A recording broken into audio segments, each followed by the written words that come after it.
هادي واحد الزوجة على فراش الموت وكتقول للزوج ديالها ابو جمعة بغيت نعترف لك بواحد الحاجة. وقال لها شنو هي حادة؟ وقالت ليه بغيتك تسامحني، انا كنت تنلاقي السلوكة بينك وبين امك وكنت تنكذب عليها ونقول لها حوايج ما كاينينش.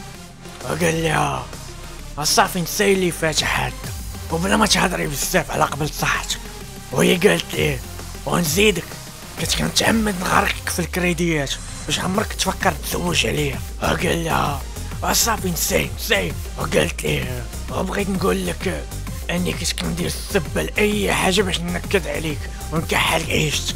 وقال لها وانا عارف صافي معليش بارك نساي.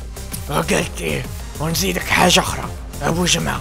وقال لها وصافي يا حاده والله العظيم راني عارف كاع داك الشيء اللي غتقولي، واش انا غير جيت ودرت لك الصمت اتاي